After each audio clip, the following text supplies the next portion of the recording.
+1 political science की class में आप सभी का स्वागत है। मैं कविता दुआ करनाल से आप सभी का स्वागत करती हूँ आज के इस भाग में। भाग 4। आज हम अंतर जानेंगे सर्वाधिक वोट पाने वाले में और समानुपातिक प्रणाली में। देखिए इसमें क्या है, सर्वाधिक वोट वाले में पूरे देश को छोटी छोटी भूगोलिक इकाइयों में बांट देते हैं, जिसे निर्वाचन क्षेत्र या जिला कहते हैं।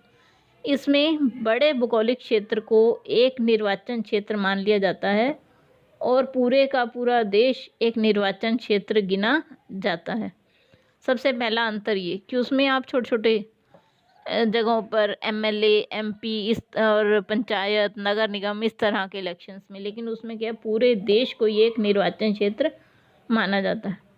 जो दूसरा अंतर है, हर निर्वाचन क्षेत्र से केवल एक प्रतिनिधि चुना जाता है और उसमें क्या एक निर्वाचन क्षेत्र से कई प्रतिनिधि चुने जा सकते हैं। तीसरा अंतर क्या है, मतदाता प्रत्याशी को वोट देता है, मतलब उसमें व्यक्ति को ही वोट डलता है और इसमें क्या है पार्टी के नाम पर वोट डलता है।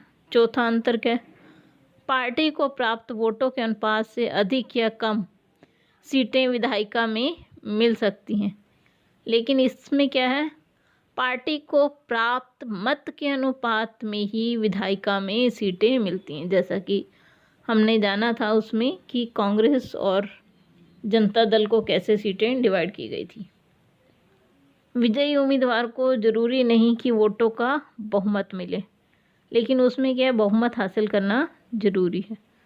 तो ये जो सर्वाधिक वोट पाने वाली प्रणाली है वो कहाँ पे, यूनाइटेड किंगडम और भारत में, कि जिस भी व्यक्ति को सबसे ज़्यादा वोट मिल गए वो विजयी, कोई कोटा की ज़रूरत नहीं है। लेकिन उसमें क्या है कि एक निश्चित कोटा होता है और उतने वोट उसे पाने ज़रूरी होते हैं। और समानुपातिक का उदाहरण है इजराइल और नीदरलैंड।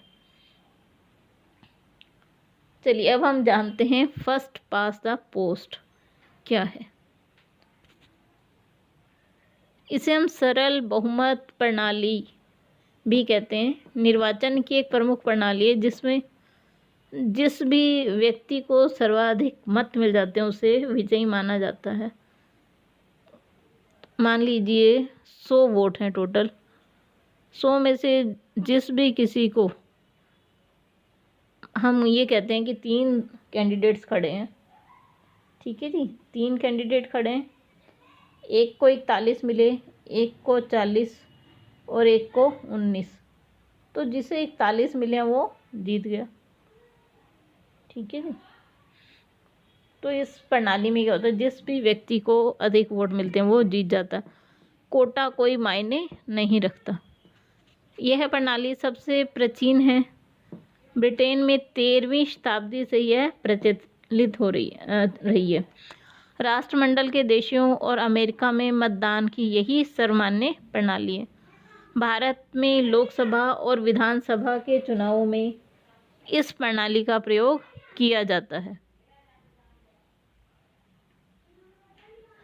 देखिए एक वो दिया हुआ है जिससे आपको पता चलेगा कि वोटों का प्राप्त और प्रतिशत और सीटें।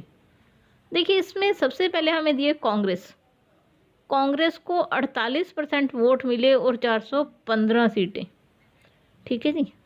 भारतीय जनता पार्टी को 7.4% और 2 सीटें। तो देखिए अगर हम बीजेपी को 7 गुना 7 करें तो 49% वोट, तो इसकी सीटें कितनी बनी, 14, 2 की जगह। और देखिए कांग्रेस को 48% वोट मिल रहे हैं और 415 सीटें। तो हमारे यहाँ ये सबसे गलत चीज़ है कि जिसे अधिक वोट मिल गए वही विजयी, उसे कितने वोट मिल रहे हैं वो मायने नहीं रखता। तो ये जो टेबल है ये हमें यही दर्शा रही है कि वोटों का प्रतिशत और प्राप्त सीटों में देखिए कितना अंतर है। कांग्रेस को 48% वोट मिले और 415 सीटें, बीजेपी को 7.4 और 2, जनता पार्टी को 6.7% वोट और 10 सीटें, लोकदल को 5.7% वोट और 3 सीटें। ऐसे ही मार्क्सवादी कांग्रेस पार्टी को 5.7% वोट और 22 सीटें। देखिए तो कितना अंतर है, सेम प्रतिशत वोट प्राप्त हो रहे हैं, तो एक को 3 सीटें मिल रही हैं, एक को 22। तेलुगु देशम को 4.1%, देखिए कितना कम है उन दोनों से, और सीटें कितनी हैं, 30। तो अलग अलग दलों के आपको इसमें आंकड़े दिखाकर बताया गया है कि प्राप्त वोट और सीटों में कितना अंतर है। चलिए आगे देखते हैं। देखिए हमारे देश में चुनावों में आरक्षण प्रदान किया गया है। सबसे पहले जब हमारा देश आज़ाद हुआ तो कुछ जो समूह थे वो पिछड़े हुए थे, उन्हें आगे लाने के लिए आरक्षण की व्यवस्था की गई, जो केवल कुछ वर्षों के लिए थी, लेकिन अब उसे बढ़ाकर 2020 तक कर दिया गया। 2020 से बढ़ाकर अभी अनिश्चित काल के लिए कर दिया गया। तो देखिए जो लोकसभा में 543 में से 84 सीटें जो अनुसूचित जाति के लिए, 47 अनुसूचित जनजाति के लिए आरक्षित हैं। ठीक है जी, ये आरक्षण दिया गया उन्हें। तो चलिए, क्या आप जानते हैं निर्वाचन क्षेत्रों में उनकी आबादी के अनुपात में अनुसूचित जाति और जनजाति के लिए सीटें आरक्षित की गई हैं। एक आरक्षित निर्वाचन क्षेत्र से केवल आरक्षित वर्ग से संबंधित व्यक्ति ही चुनाव में खड़े होने का पात्र है। 1 सितंबर 2012 को 84 सीटें एससी वर्ग के लिए और 47 सीटें लोकसभा में एसटी वर्ग के लिए आरक्षित थी। इसी तरह ही गांव में 33% सीटें महिलाओं के लिए आरक्षित की गई हैं।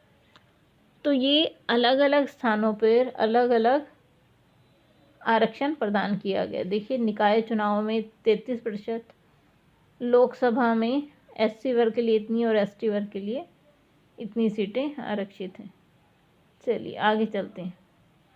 आरक्षण के पक्ष में तर्क। सबसे पहला उन्नति में सहायक है, क्योंकि कोई देश तभी विकास कर सकता है जब सभी वर्गों का विकास हो।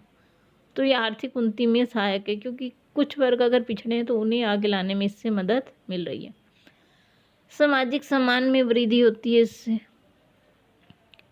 क्योंकि जो लोग पिछड़ी हुई जाति के हैं अगर वो भी सत्ता में आगे आएंगे तो उन्हें भी सम्मान की भावना महसूस होगी। पिछड़े वर्गों के निर्धनता दूर करने में सहायक है ये प्रणाली। कमज़ोर वर्गों के राजनीति में भागीदारी को बढ़ोतरी देती है। कमज़ोर वर्गों को समाज की मुख्य धारा से जोड़ने में सहायक है।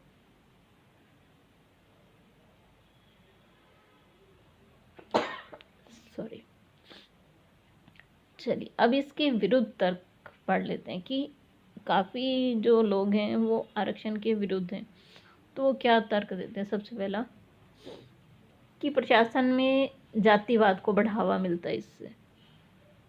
ठीक है जी, सबसे पहला जो उनका तर्क है कि वो जो देश का प्रशासन है उसमें भी जातिवाद को बढ़ावा मिलेगा इससे।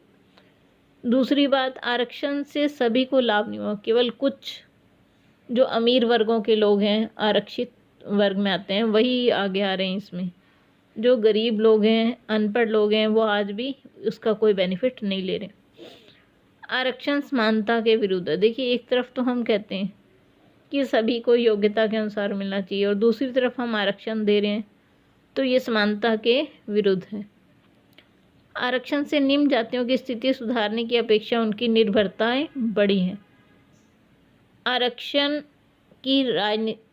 राजनीति को बढ़ावा मिला है इससे, कि राजनीति में जो सीटें आरक्षित हैं इससे उन वर्गों में भी राजनीति को बढ़ावा मिल रहा है। सबसे बड़ा नुकसान इसका ये है। चलिए आज के लिए बस इतना ही। कल हम निर्वाचन आयोग के बारे में जानेंगे। अगर आपको वीडियो पसंद आए तो लाइक ज़रूर कीजिए और चैनल को सब्सक्राइब ज़रूर कीजिए।